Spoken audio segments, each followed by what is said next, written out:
Hello, everyone, and welcome to episode 52 of the Nurtured by Nature podcast. Today, I'm delighted to be joined in conversation by David, a naturalist and self-confessed nature geek who works for the National Wildlife Federation. You may have come across David before, as he is a regular in the media, including having presented a popular series on Animal Planet called Backyard Habitat that showed people how to transform their yards and gardens into spaces where nature can thrive. Together we take a dive into how to manage our gardens in the fall and autumn. David explains why leaving the leaves is so important, from the myriad of surprising wildlife that are dependent on the leaf litter, to the benefits of reducing your environmental impact and saving yourself time and money, whilst ensuring a healthier garden. To avoid feeling overwhelmed, David also shares his pro tips on how you can keep as many leaves as possible at home, from utilising them for mulch on flower beds to composting, but also importantly reminds us to be gentle with ourselves and simply do the best we can. Gardening for wildlife is an empowering solution to the many multiple crises our environment faces, and the National Wildlife Federation have a large number of resources to help you get involved and begin your journey to create a paradise for nature at home. David's enthusiasm for nature is truly infectious, and my conversation with him filled me with both hope and inspiration, which I hope will have you looking at autumn leaves with a whole new level of wonder.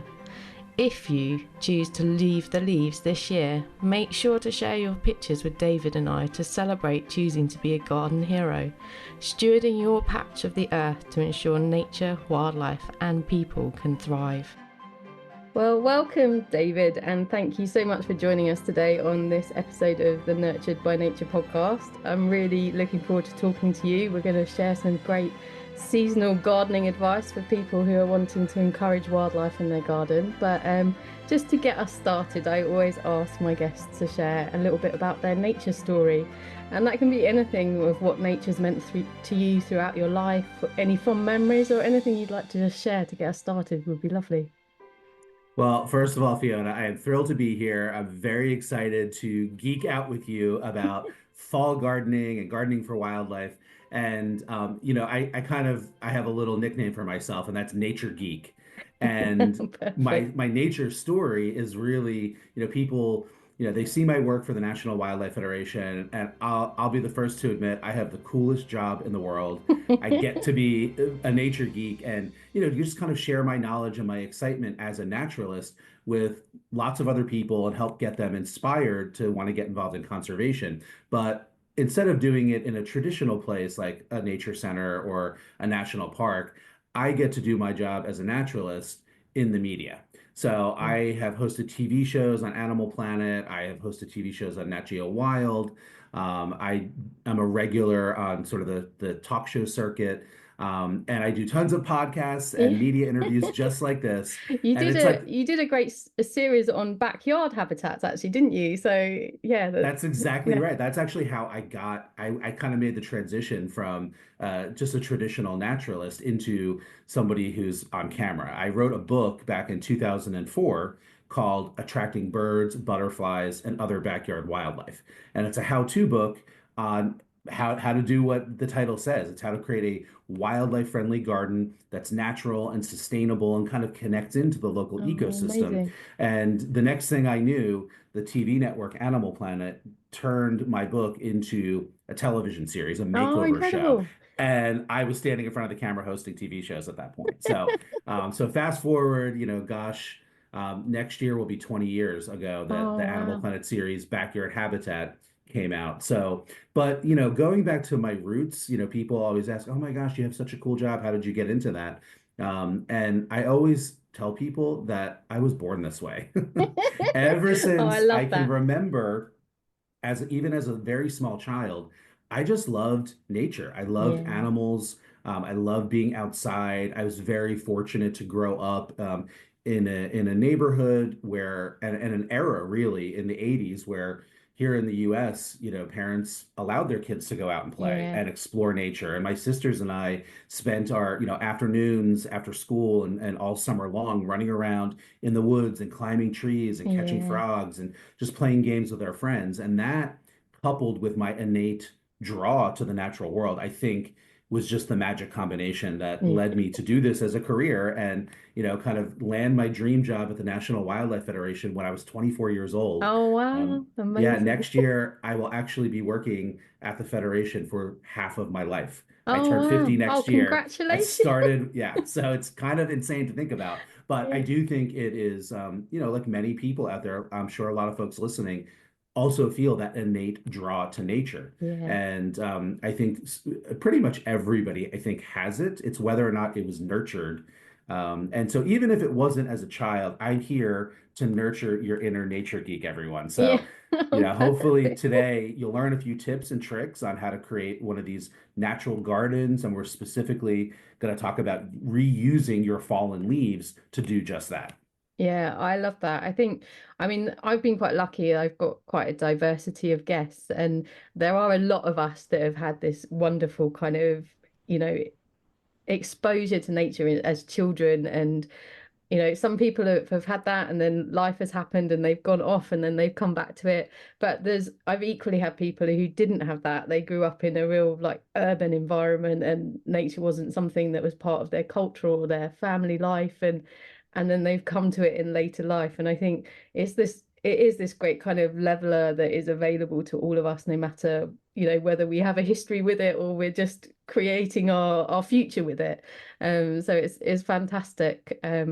Just to hear your amazing story as well. I love that. I love that you've been able to make your kind of life out of it, and you just have this incredible enthusiasm, which is just infectious, which is what we need at the moment. We need people that are just so passionate that can inspire others to just fall in love with what's there on their doorstep. I appreciate you saying that very much. And just to add one other little story to my background is that I actually, when I was in school and I majored in human and natural ecology at Emory University in Atlanta, and I really thought I was going to get involved in advocacy and Okay. fighting for Yeah. strong policy and legislation and kind of fighting against the powers that are out there Yeah. that are trashing our planet and killing our wildlife. And so I coupled my ecology degree with political science, Oh, thinking wow. eventually Okay. maybe I'd go to law school. And Yeah. roundabout halfway through my senior year, I was writing a thesis paper on the U.S. Endangered Species Act and why it legally didn't constitute a taking, which is a very specific thing. And I realized, oh my gosh, I hate this. This is Yeah. not what I'm good at. Yeah. It's not what brings me joy. And I ultimately had the foresight to realize that if that's the route that I really pursued, I actually wasn't going to be doing the best that I could do for the Yeah. cause of conservation. I Yeah. realized that I was not going to be effective and I wasn't going to be happy. And so, Yeah. of course, that was sort of like, oh gosh, I just wasted all of my parents' money going to get these degrees. So, for lack of something better to do to sort of buy myself time after I graduated to figure out what my next step was going to be, I ended up getting a seasonal position at the Chattahoochee Nature Center as a Oh, summer camp naturalist. And my job was to take packs of 7 and 8 year old kids in 2 week cycles oh, over wow. the course of the summer out into the woods in the riparian habitat and fill their day with not only educational opportunities, learning about nature, but also making it fun and engaging and really trying to kind of get them excited. And what I learned from doing that, which I just thought was sort of a throwaway job, is that what I actually love doing and what I'm good at is getting to be a nature geek and getting to share that excitement and enthusiasm and my Yeah. knowledge of wildlife and nature and plants and get other people excited about it. And so here we are all Yeah. these years later. And like I said at the very beginning, I have the coolest job in the world. I'm so lucky. I love it. And yeah, so I know I not everybody has such a journey, but I'm very grateful for mine. I think that's there's a really lovely sort of gift to people in what you've just shared, and that is that it doesn't matter maybe what you've trained in and things, but actually like it's coming back to what lights you up, and that's where you can kind of deliver your power in the world, and you can help shape the future and be this amazing force for positive change. And it's not necessarily, you don't have to be like a lawyer or something. Like, you can do it at this sort of, I mean, almost it's sort of a grassroots level, really, isn't it? Is what the National Wildlife Federation do so well. They work and encourage people at this sort of local level to really like have this huge positive impact. I mean, I know in the UK we have an amazing statistic that something like our gardens equate to like 10 million acres worth of habitat, and it's more than the combined area of all our national parks.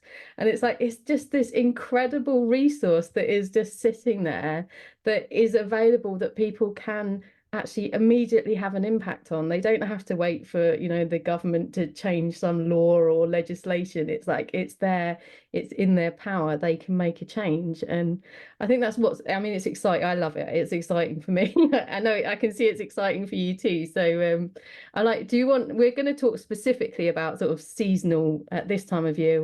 We're fall, autumn here in the UK, we call it. But what people can do in their gardens that can help make a difference. So do you want to talk about your campaign that you've got at the moment, because it's Leave the Leaves month, isn't it, which is what you're specifically promoting at the moment?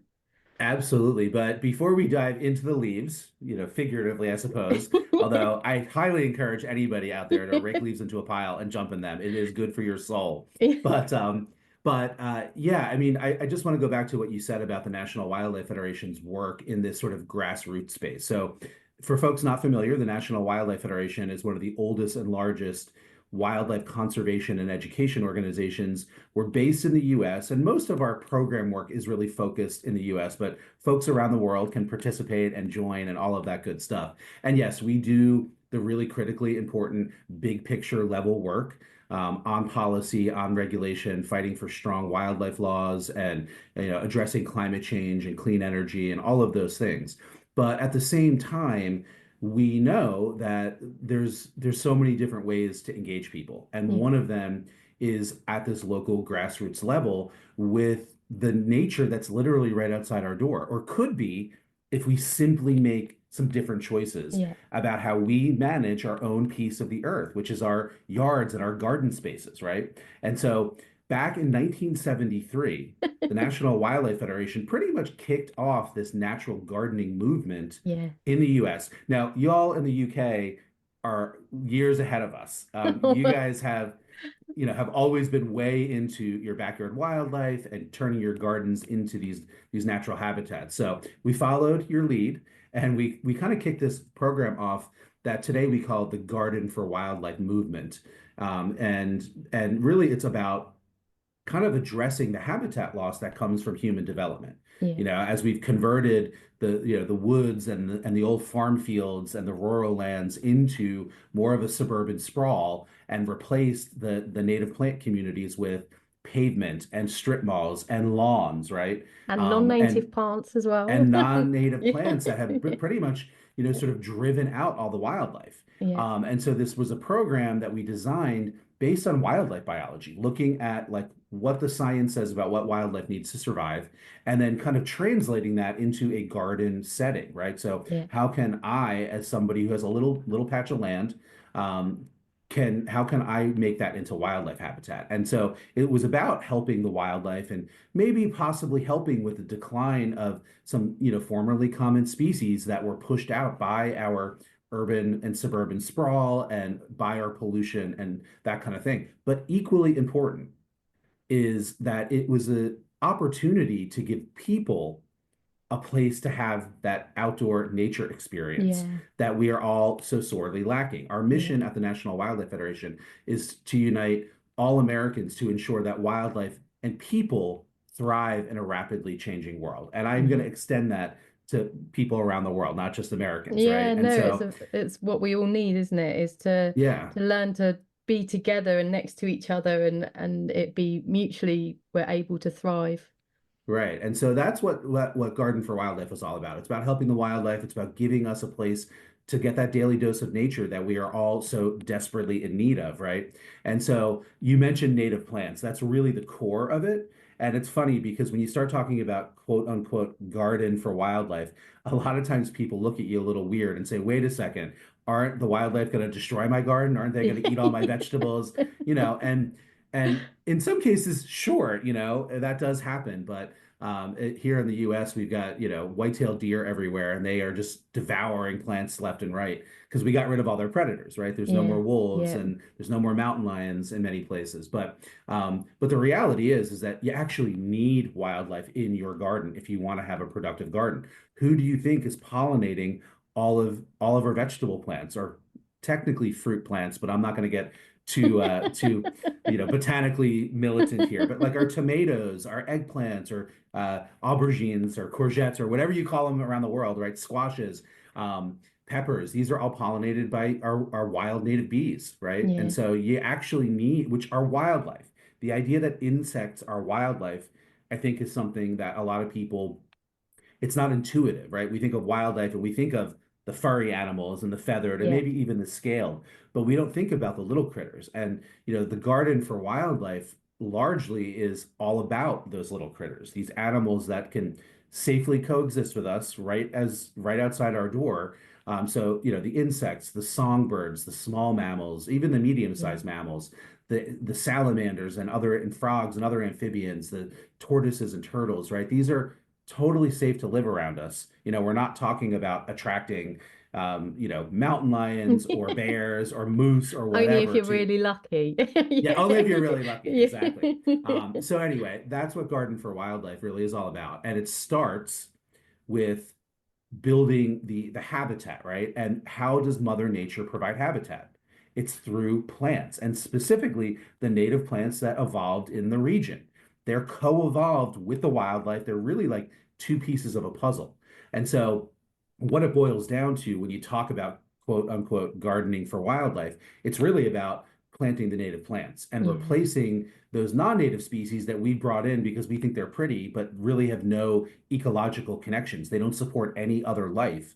And yeah. so that is why a wildlife conservation group has a garden program, because it's really all about the plants. That's the core of it. And so that, kind of explains a little bit about how we Yeah, got on I think to that's really there. important because I think I know in this country, so and I assume probably in the US as well, we had quite a big movement to like encourage pollinators, but part of what was lacking with that messaging was actually like providing native plants to support native pollinators and not just be, sort of superficial, like, sugar stations really in a way for bees and butterflies, but actually to provide the plants that support the entire life cycle of these insects, which is really important because the food plants for some of the, sort of caterpillar stages and things are going to be different for different species, and that's what's really important about native wildlife. And I was lucky actually, I spoke to your colleague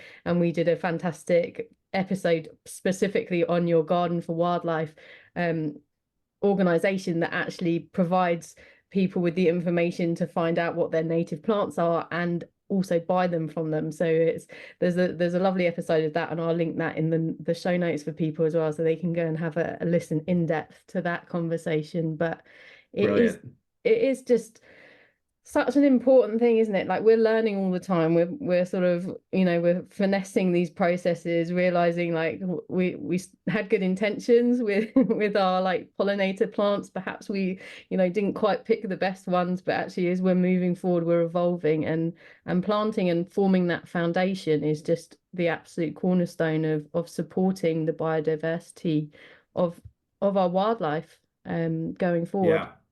Yeah, and it's something that I think is worth pointing out, or worth me saying, and that is gardening is a journey.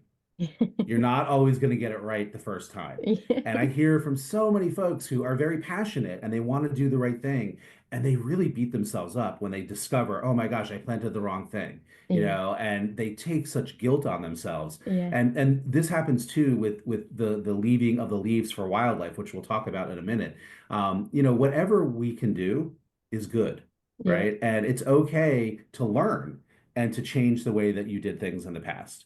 I have seen over the course of my, quarter decade or quarter century career as a naturalist, a real shift in people's awareness about native plants. Yeah. Exactly what you described. I mean, when you go back to the 70s, when National Wildlife Federation first kicked off this Garden for Wildlife movement here, we were recommending some of those really bad non-native invasive plants Yeah. because some of them do provide food sources in the form of berries, for example, for fruit-eating birds. And then what happens, we found out, is that the birds eat the berries, fly away, and then they poop out the seeds and spread those invasive plants. Yeah. And then those invasive plants essentially, there's no checks and balances on them, and they are able to essentially crowd out the diversity of native plants that all Yeah. the wildlife rely on, all the other wildlife. And so, we've learned, even in the conservation world, that what we told people to do 50 years ago or even 20 years ago might not be the best practice today, and that's okay. So just be gentle with yourself, Yeah. and your intentions to do the right thing are what's important, and just be open to learning and changing as new data become available, as new science is happening, as we discover these things. It's really a journey, and that's quite frankly one of the most exciting things to me Yeah. about being a gardener, and particularly about being a sort of a natural gardener, right? Yeah. It's all about getting more, just sort of more of a relationship with Mother Nature, really, and Yeah. and taking her cues on how we manage again our own piece of the earth, our yards and our gardens. I love that, David. I think that's really a lovely sentiment to share with people because I think those of us that really care about nature, we're quite overwhelmed by, everything that's happening to nature around the world. And, we're desperately trying to like do our best. And then someone comes along and says, oh, actually, what the best that you've been doing is possibly not as helpful as you'd hoped it was. And, it can feel like your world has ended and you're like, oh, Yeah, I've been making the biggest mistake. And actually, it's important to remember it's a journey, and we do the best we can with what we know at the time. And then when we know better, we do better. And that's just the journey that we all have to go on. And we just have to, know we had good intentions. And, when we get more education from amazing people like yourself and the organization you work for, then we can refine our processes and improve, and nature can forgive us as well a little there you go. bit. That's So exactly right. That's exactly right. Oh, brilliant. Well, it is, I think I love gardening. I mean, I find it is quite therapeutic, as well as helping the wildlife. It's this amazing opportunity for you to connect with nature and to be really sort of start to reconnect and feel like you are part of this amazing world that is around us. And I think that's, this time of year is one of the most beautiful times to be in nature. This was just incredible like color explosion of the fall leaves and foliage, and birds are busy and mammals are busy stashing for winter, and it's a great time to be outside. So it's it's that's a good excuse as well to to be out there and what we can Absolutely. do in our garden to help. It's my favorite season. I am not a fan of the heat, and Yeah. so bring on the chilly weather, bring on the sweaters and the fires and the cozy and all of that.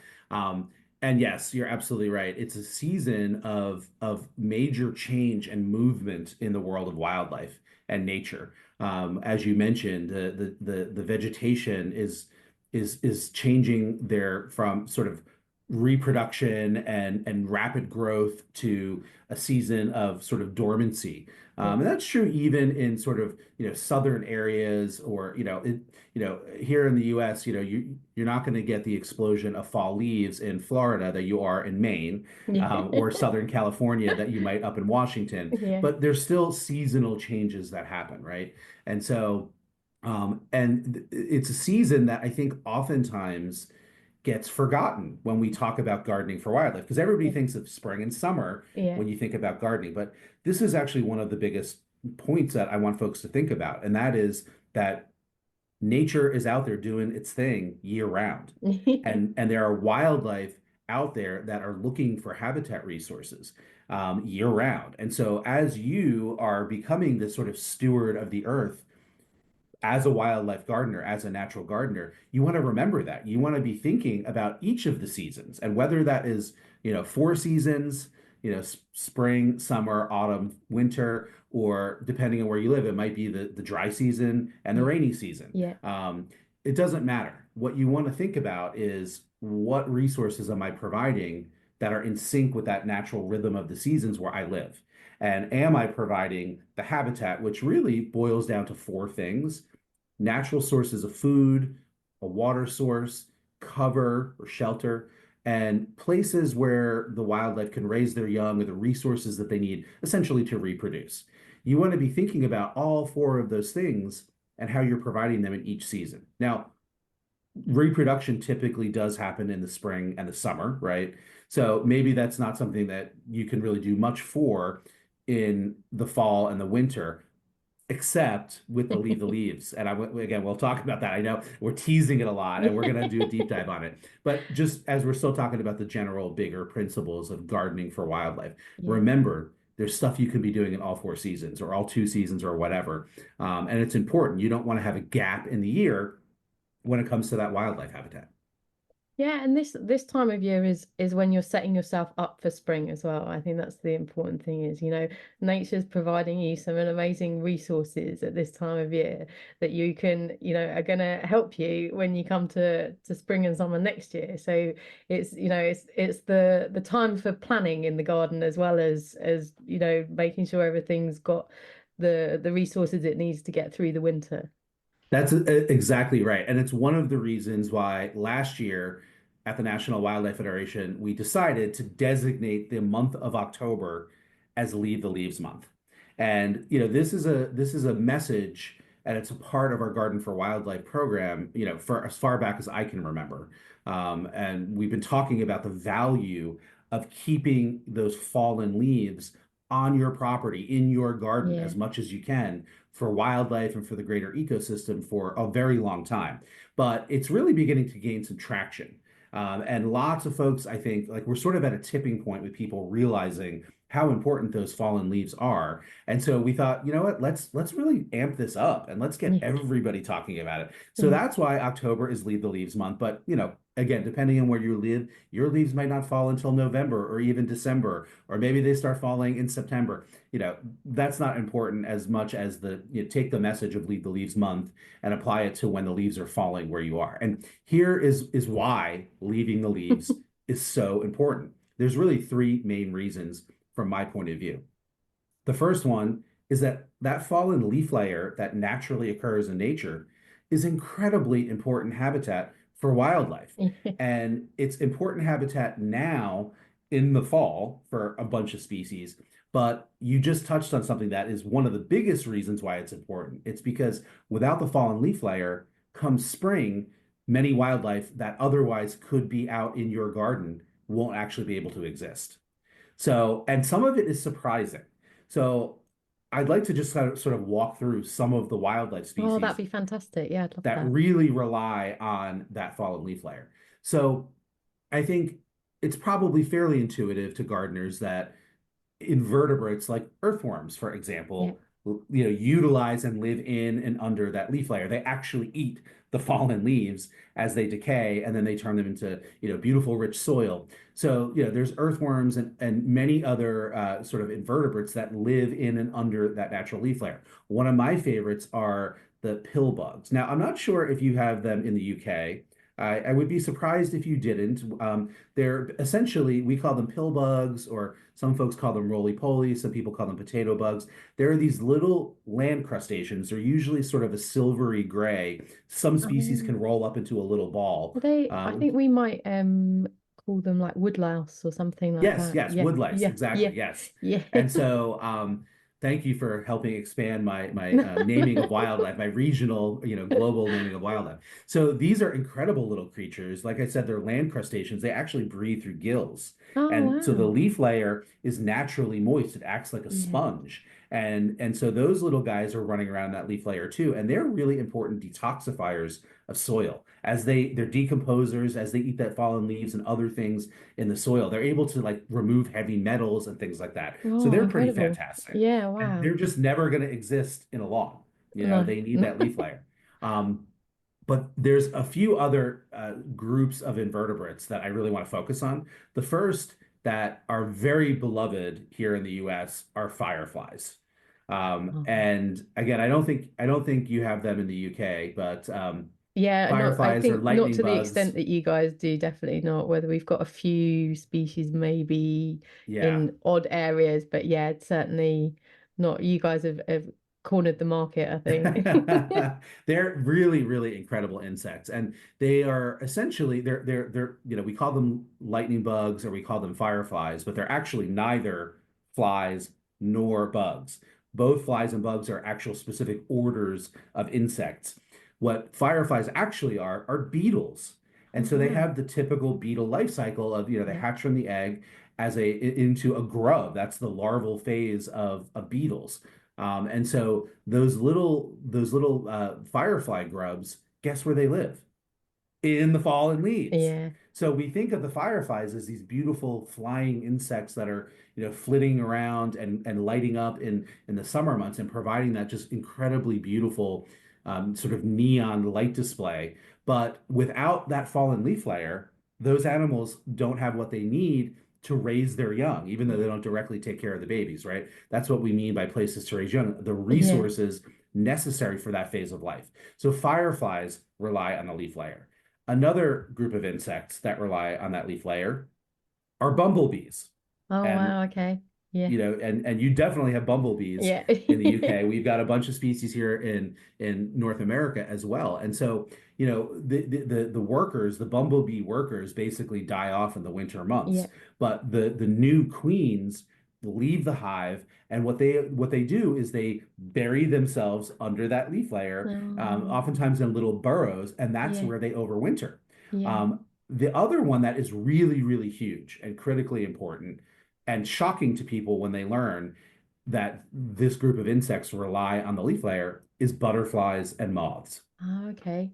So you think of Yeah. butterfly gardens Yeah. and you're like, oh, I'm going to Yeah. plant the nectar plants. And as you Yeah. alluded to a few minutes ago, as you go on your butterfly gardening journey, you learn it's not just about the nectar plants. You also have to have the host plants for the caterpillars. Yeah. Those are the only plants that the caterpillars can eat.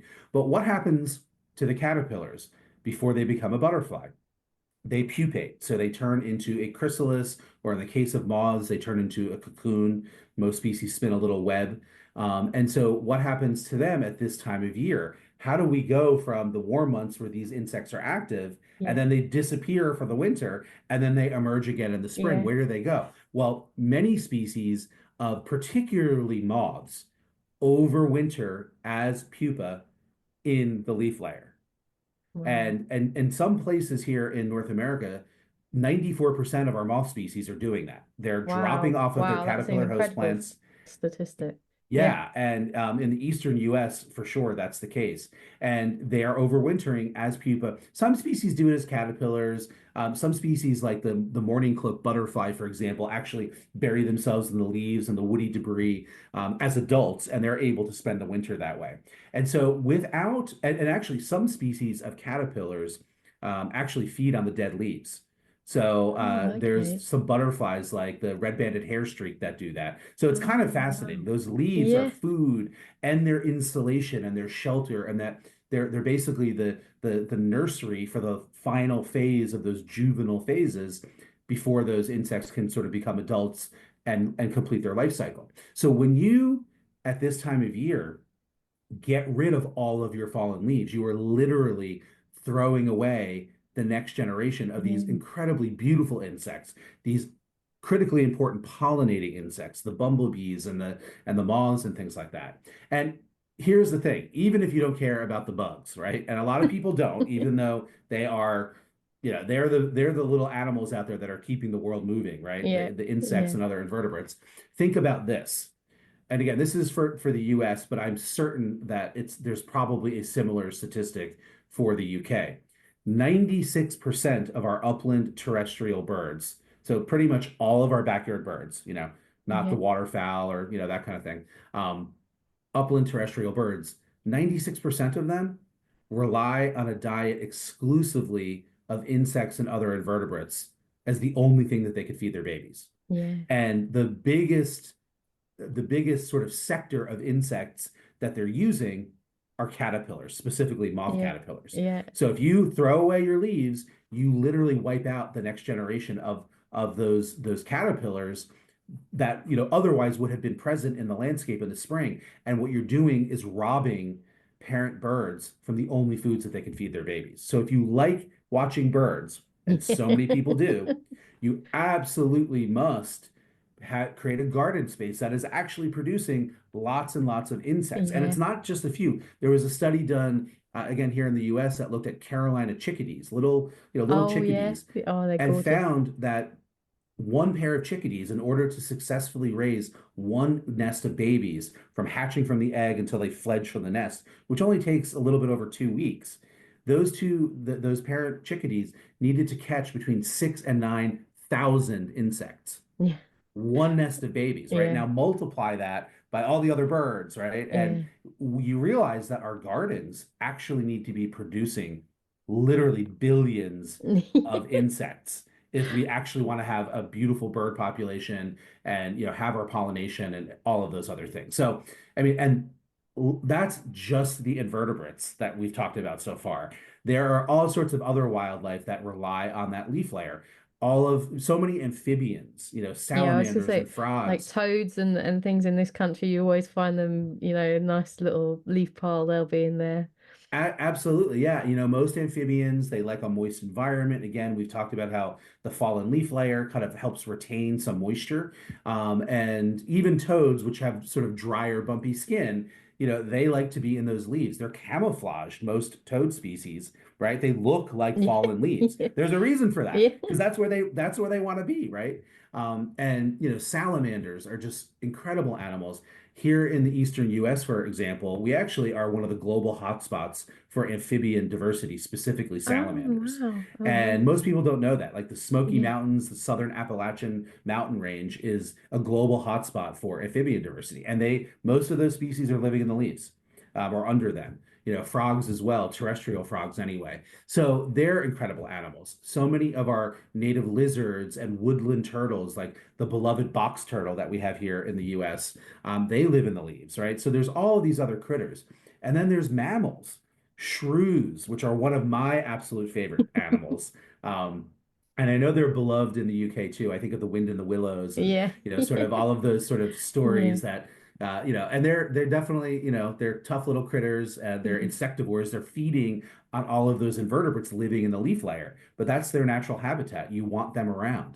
And so there's a lot of them. And we actually have a bat species here in North America that also utilizes the leaf layer, which Oh is like, wow. what? Bats? Like, Yeah, don't bats live in caves and trees that's and they're flying around? incredible. What on Wow. earth do they need the fallen leaf layer for? Well, there's a species of bat called the red bat. And come winter, bats are small mammals, Yeah. so they need a strategy to survive the cold, freezing temperatures. Many species hibernate, so they'll enter caves, or they'll enter into tree cavities and they'll go dormant in there for the winter. Some species migrate south, kind of like birds do. Yeah. Some species do a little bit of both. So the northern bat, ranges up into southern, or the red bat, the eastern red bat, ranges up into Canada. And so at the northern part of its range, they will migrate south, Yeah. but they do it so that they can hibernate. And they want to be in a space or in a region where it doesn't get brutally cold, right? Because Yeah. again, they're little animals. They need to retain body heat in order to Yeah. survive.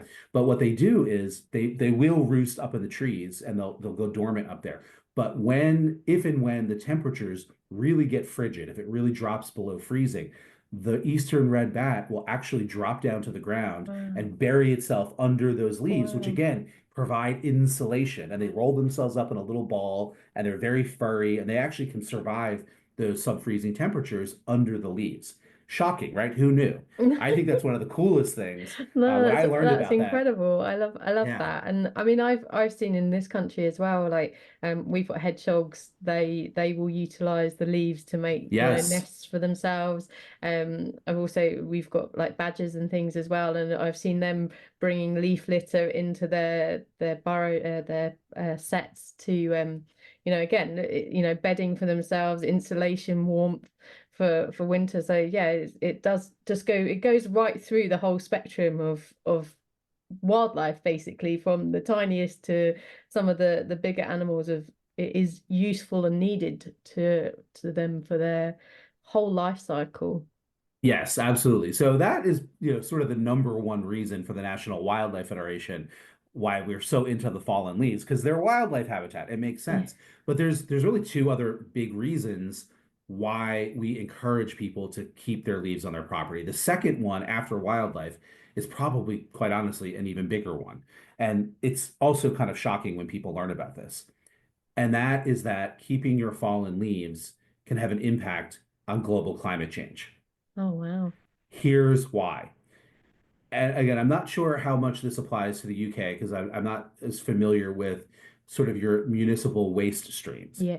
But here in the US, people throw away their trash, and that often includes yard waste, Yeah. and much of it goes into landfills where it's Okay. buried Yeah. underground, right? And so there's some shocking statistics. So, and these are coming from the U.S. Environmental Protection Agency. So they looked at this. They have some data out from 2018, and in 2018.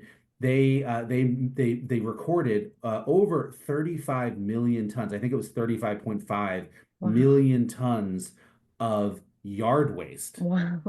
went into the municipal waste stream. Wow. 35 million tons in Wow. 1 year, right? And so that is, it's grass clippings, it's woody debris and brush, but a Yeah. big portion of it Yeah. is fall leaves, right? Yeah. And a whopping 10.5 million tons ended up getting buried in our landfills. So Wow. what happens then, right? So it's underground and there's really no oxygen under there. And when that organic material is breaking down in that oxygenless or anaerobic condition, it produces methane. Okay. And so our landfills are spewing this methane. Now, methane is one of the most potent greenhouse gases that when it goes up into the atmosphere, it traps heat. So, Yeah. carbon dioxide Yeah. is probably the biggest one, right? And Yeah. we're burning fossil fuels and releasing that. And that's, the most significant driver of global climate change. But methane is up there. And it's something like 28 times more potent than carbon dioxide at trapping heat. Wow. So when you bag up your leaves and you throw them away and they go to the landfill, they actually are contributing to global climate change. And in the US, the landfills are actually the third largest source of methane.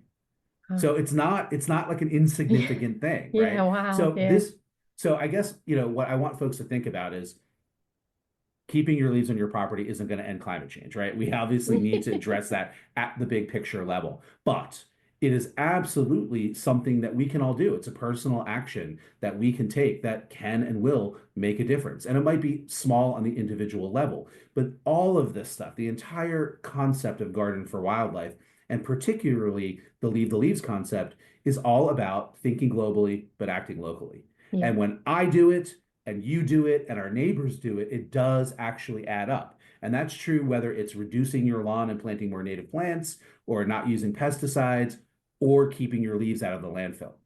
So there is that climate change connection.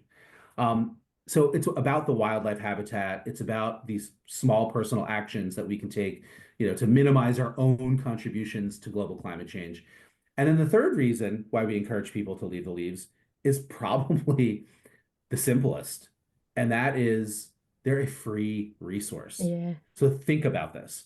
At this time of year, in the fall, in the northern hemisphere, in temperate areas anyway, the deciduous trees and shrubs, the herbaceous perennials, and quite honestly, even the evergreens with needles drop their foliage. Yeah. The evergreens don't drop at all, but I've got a big old white pine right outside my window here. And let me tell you, those suckers drop a lot of needles at this time of year.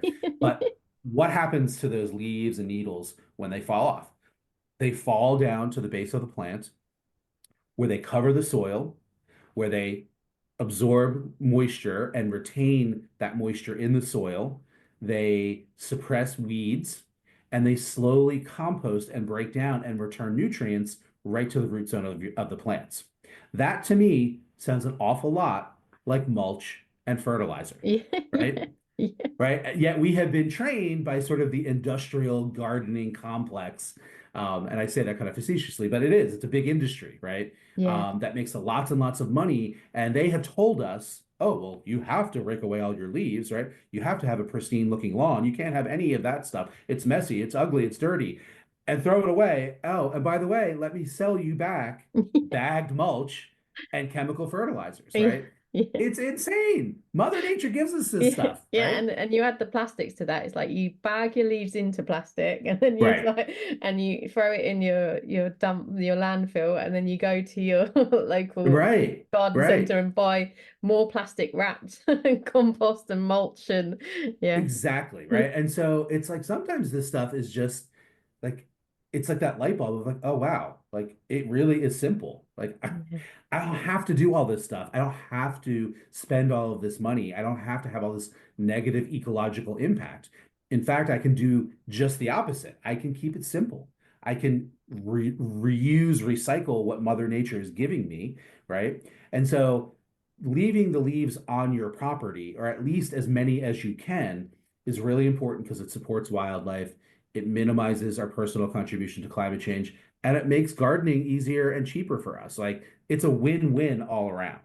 Um, yeah. so I think that's the fantastic thing is it's realizing like these actions have, multiple ripples out, and like whatever your sort of reason for doing it, like whether it's you want to help the wildlife, or you want to sort of reduce your impact on the climate, global warming and things. It's like you actually do all of those just by doing this one action. And that's what's so incredible about it, is when we start looking at these smaller actions that we can make closer to home, like the impact we can have is huge. You mentioned that in this country, I think we do have like specific waste collections. We have a specific like rubbish bin that is for like composting, and they go more to like a composting facility. So in some respects, possibly a little bit better in terms of like it's not necessarily going into landfill, but obviously we're still losing the wildlife benefits in your garden. And right, you're also still, someone is still, driving a truck around, coming, picking up your rubbish, taking it back. Then, they are creating compost, but then that's got to be brought right. back. So it's, a lot of it still applies to this country as well. Right. And that's a brilliant example of what we talked about a little bit earlier about being kind to yourself. And I hear from so many people when they learn all about leaving the leaves and why they're important, who are just so, distraught when their leaves are going to the compost facility instead of, being kept on the property. And I just, again, like, I want folks to know, like, take a deep breath with me, right? It's all okay. Anything you can do that's different than dumping them in the landfill or burning them, right? Which releases carbon dioxide right immediately into the air and destroys the wildlife habitat. If you can't keep every last leaf on your property, it's not an ecological sin, right? Like no one's gonna come judge you and shame you, right? So it's okay. Like be kind to yourself. And you're absolutely right. I'm glad you brought that up. Here in the US, some communities do have the municipal level composting. And that is Yeah. absolutely a viable thing to do with your fallen leaves, especially if you have so many leaves on your property that you can't keep them all on your property. And this is where, maybe we could finish up here with I have some pro tips on Yeah, that'd how be to leave brilliant. your leaves the right way, right? Yeah. And so, here in the US, we love our lawns. People are obsessed, and there's this whole sort of pristine, monoculture, pure aesthetic that is just there's so much wrong with it. So Well, many you different you have a levels. lot of communities where you have homeowners associations as well, don't you? Correct. I think Yeah, I think we have a little bit of it here, not anywhere near to the degree that you do, but in those sort of situations, people are kind of dictated like correct. what Yeah, they can and can't do. Their place has to look neat and tidy and controlled at all exactly. times. Yes. And that controlled is really the great word for it because really that whole aesthetic, that whole kind of setup, that whole kind of structure of governance is really designed to essentially very like command and control of nature, right? It's Yeah. all about This has to be exactly the opposite of nature. Again, a monoculture instead of diverse. No life. It's all pesticides. It's all chemical fertilizers, right? Yeah. One single leaf on the lawn can get you a fine, right? It drives me bonkers, to be frank. Yeah. But thank God I don't live in a place with a homeowners association, but many people do, to your point. And in fact, we did a survey this year for the Leaves Month here in the US and found that 52% of people who responded are dictated by either a Oh, wow. homeowners association or just sort of municipal Yeah, weed wow. and landscape maintenance regulations to remove the leaves. And that means remove them from the lawn. And this is my first pro tip. Right. If you have leaves and that you have to move off of your lawn, and yes, if you get a thick layer of leaves on your lawn, it's going to smother your lawn. To which I say, great. You know, the less lawn we have, the better. Lawn is really that dead zone, right? Yeah. But well, everybody has lawn, right? I have some lawn. It's I'm a not journey. We putting, remember it's a right. journey at the you Exactly. might not be ready Yes. to let go of your lawn just yet. Totally. And again, this is the other area where again, I think we need to practice kindness. Like I have some lawn myself, right? I don't put pesticides on it. I don't fertilize it. I don't water it. I minimized it. When I bought my house back in 2020, it was nothing but lawn. And I've reduced that lawn by almost 50% just by adding garden beds and Oh, planting wow. native plants in them, right? Yeah. And so that's the pro tip is that what you want to do is keep the leaves on your property and use them as mulch in your garden beds, Yeah. just like you would use it in any other kind of mulch, right? So you want to have a layer that's not too thin, not too thick. I usually recommend anywhere from 3 to 5 inches of sort of fresh leaves. And Okay. that's maybe a little bit thicker than you would store-bought mulch, but that's because those leaves pretty quickly, the first time it rains, Gonna they're going to start compact sinking down. down Yeah. and get packed down and that kind of thing. So, put them in your garden beds just like any other mulch. Don't let them pile up too deep, otherwise they will smother even your perennial plants. Don't Yeah. pile the leaves up against the bark of woody plants like trees. That can cause rot. But just use them like any other kind of mulch. And, if you're worried about aesthetics, because it is a little bit of a rougher look than a lot of store-bought mulches, just, you can be intentional about creating a nice clean edge around Yeah. that garden Yeah. bed, right? Yeah. And that communicates to people that this is intentional, that it's not Yeah. just me being lazy, Yeah. right? So things like that. And, that's going to vary again, depending as far as the depth of the leaves, depending on the kind of leaves. If you have a lot of oaks, for example, their leaves are pretty tough and they will persist. Maple leaves, they melt away pretty quickly. So Yeah. maybe you want to put Yeah. a little bit more if you have nothing but maple leaves or something like that, one of Yeah. those softer Yeah. type leaves. But the goal is to put enough that it's not going to smother your plants, but it will provide that moisture retention and weed suppression and composting benefit to your plants in your garden beds, and that it's going to last until the spring at least. Yeah. And for me, where I live in New Jersey, right outside of New York City. It's about a 3 to 5 inch layer. Gets me through until the spring when all my plants leaf out and basically cover the Yeah. soil. Yeah. So that's the main pro tip is like, you don't have to just leave them where they lie, although that is the most natural thing. Yeah. You can move them, hopefully with a rake and not a leaf blower, Yeah. which are horribly polluting and loud and obnoxious, and I can't stand them. Get a little bit of exercise, rake those leaves, Yeah. be old school. It's Old school cool. gardening for the win. Yeah. Exactly. Yeah. And so the only other pro tips to share are the wind.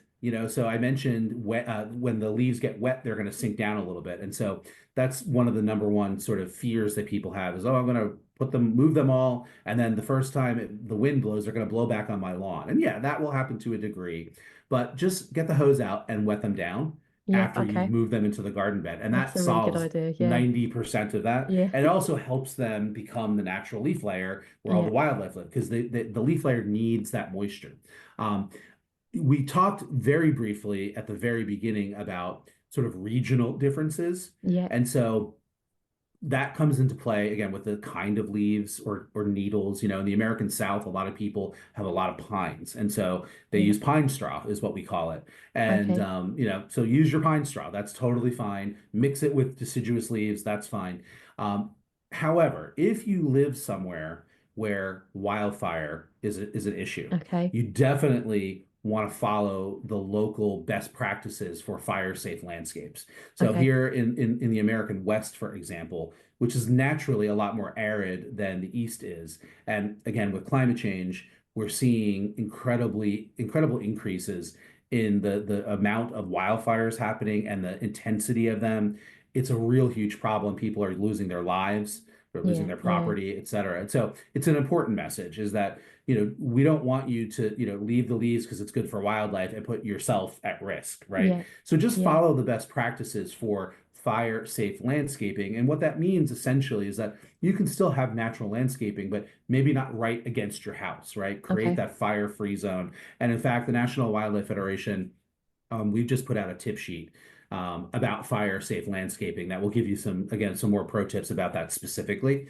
But otherwise, have at it. Keep those leaves, keep as many of them on your property. And if you have too many leaves to use in your garden beds, absolutely, it's totally fine to send them to the municipal composting or even to just compost them at home. Add them to your existing compost pile. They count as brown material, or literally just pile the leaves in one big mountain in the back part of your yard, and they will naturally break down and compost with just the leaves themselves.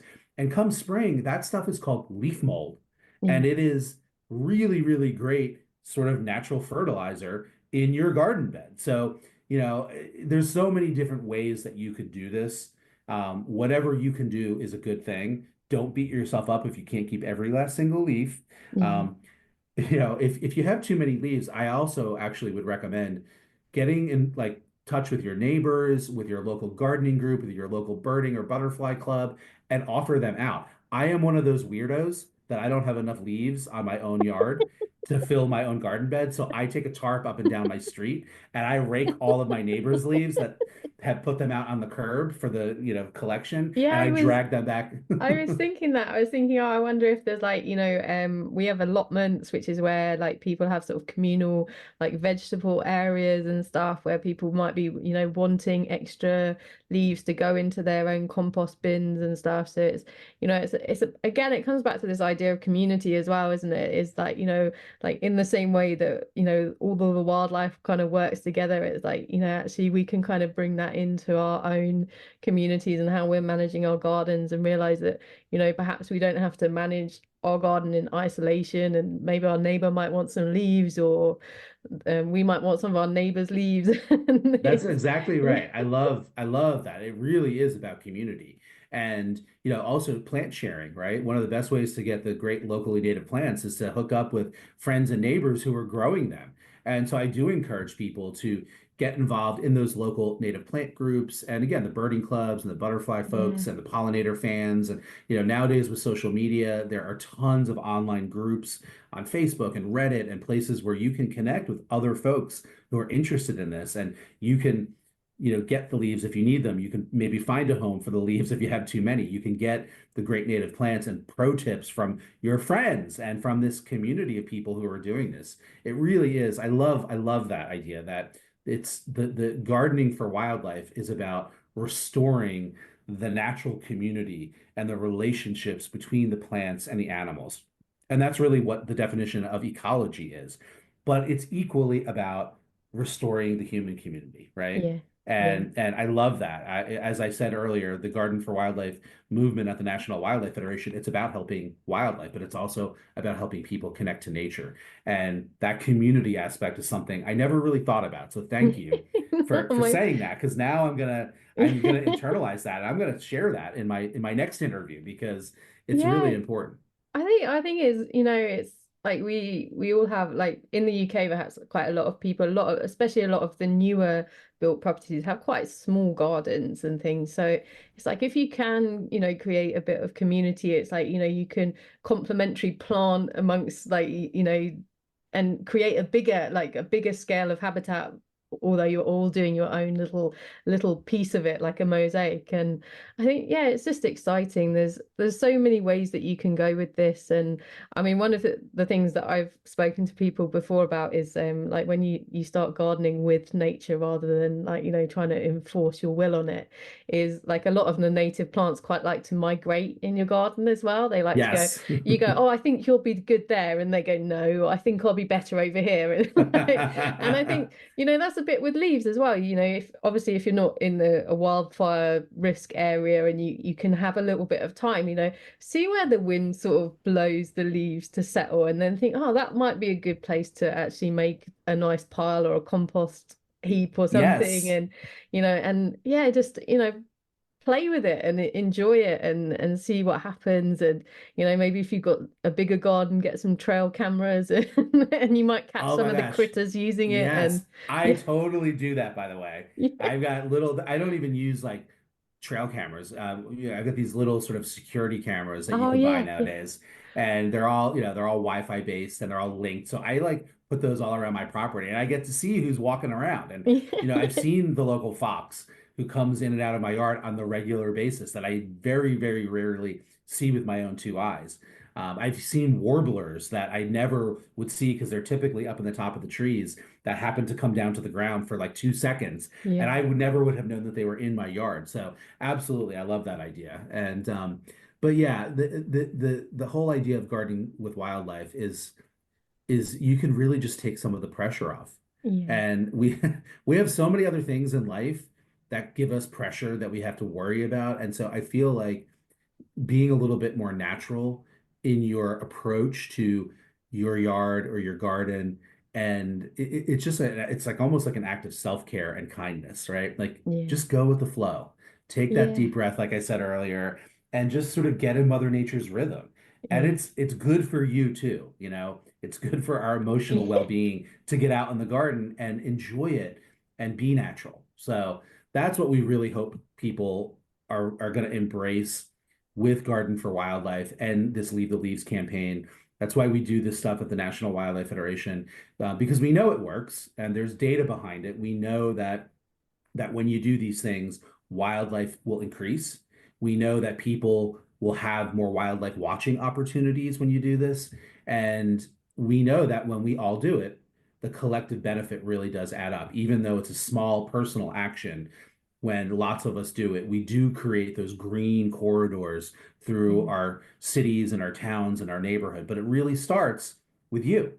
It Yeah. starts with how you choose to maintain your own piece of the earth. Yeah. It starts with, your choices, and the benefit then just expands to the community, both the natural community and the human community. So it's such a win-win.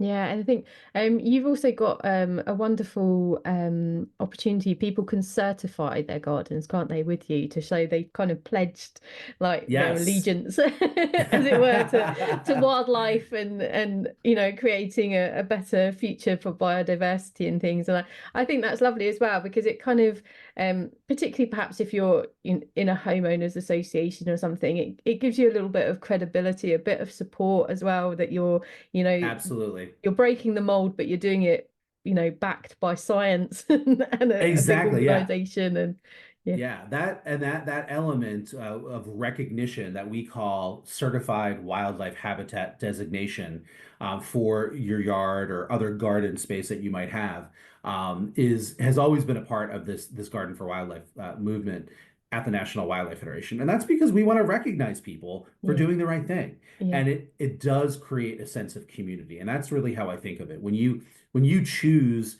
to submit your garden or your landscape and have it certified by the National Wildlife Federation, it's really about joining the community and being a voice in yeah. your community for this stuff.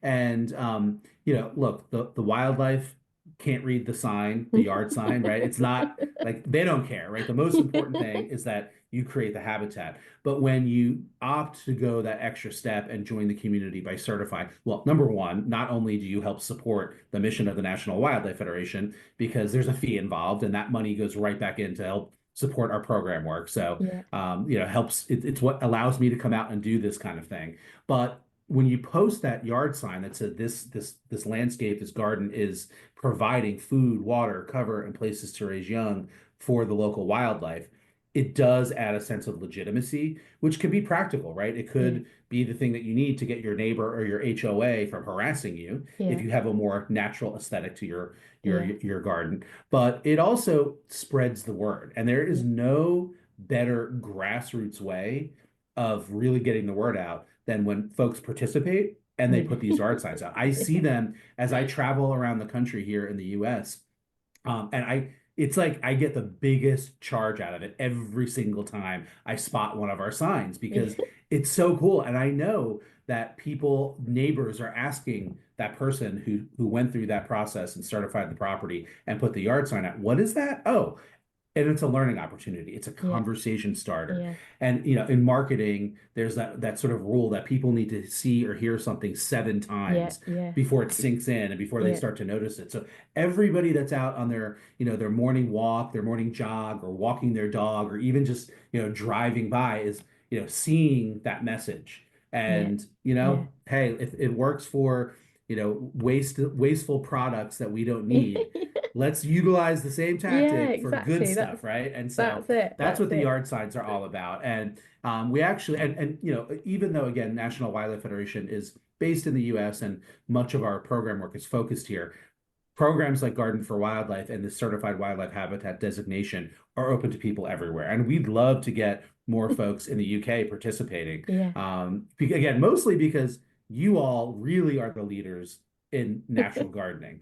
You all started I know, it, I and know. Your garden for wildlife with the native plants. I know when I had the conversation with Shubha about that, he was like quite keen that he wants to roll this out around the world. So I know you guys yeah. have got ideas and plans to support people elsewhere as well. But oh, it's been fantastic talking to you, David. I'll make sure for everyone who's listening that we'll have lots of links in the podcast description so they can learn more about you. They can learn more about the National Wildlife Federation. They can look up your tips for the pro tips for leaves and Yep. also, and you've got amazing resources available to people who are, wherever they are on their journey, whether this is brand new to them or whether, they're a little way along their garden for wildlife journey.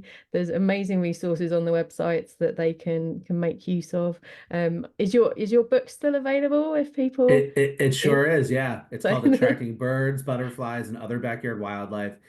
It is also a National Wildlife Federation book. So every time you purchase it, you're doing double good because not only is it going to teach you how to create one of these wildlife gardens, but a portion of the proceeds go right back into the National oh, Wildlife Federation's program. So, and it's perfect. a how-to book, I should mention. So I've got plant lists and beautiful, photos to inspire you and diagrams and all of that stuff. And it literally will walk you through step by step on how to create a basic wildlife habitat garden. Oh, amazing. Oh, I love that. Well, David, is there anything that you would just like to leave people with today as we wrap up? Any words of wisdom? I mean, you've shared loads already, but if there's a little message that you'd like to leave anyone with today would be fantastic.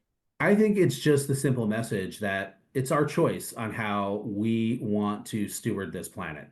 It's our choice on the planet that we want to leave to our kids and our grandkids. Yeah, And those choices can be big, but they can also be simple and small. And they can also be something that we choose to do literally right outside our own door. yeah, That's important and it makes a difference. And it's really at the end of the day about supporting life. It's about supporting yeah. life and communities, both wildlife and people. So that's what Garden for Wildlife is all about. And I guess I'll finish by saying I hope folks listening were inspired and that you will click on some of the links that Fiona's going to put down below here and you will learn a little bit more. And again, don't be intimidated.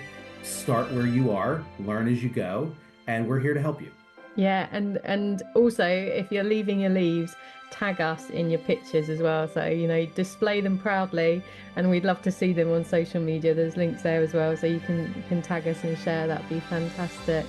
Well, it's been an absolute pleasure, David. I've really enjoyed speaking to you. Your enthusiasm is just infectious, and I hope my listeners have, grabbed hold of some of that today, and it's just brightened up their day listening to you, because it's really brightened my day speaking to you. And I find it exciting. I love the fact that there's people like you in the world, and it is possible. We can make a difference, and it doesn't have to be complicated. Conservation doesn't have to be out there in Africa or, these exotic places. It can be right here at home in our back garden. And that's something that we can all take part in and be a part of making a change for a positive future for us all. So thank you so much, David, for your time. And hopefully I'll speak to you again. I'd love to have a chat. Maybe we could do another seasonal one, maybe come out the other side of winter once we've done hibernating and talk about what we can do in our gardens then as well.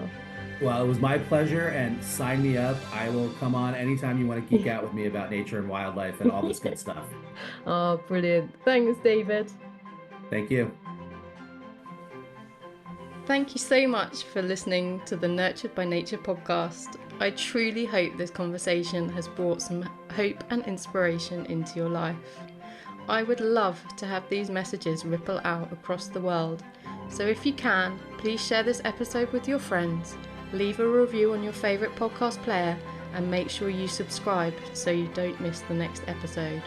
I would love to hear from you, so please feel free to connect with me on the links provided in the podcast description.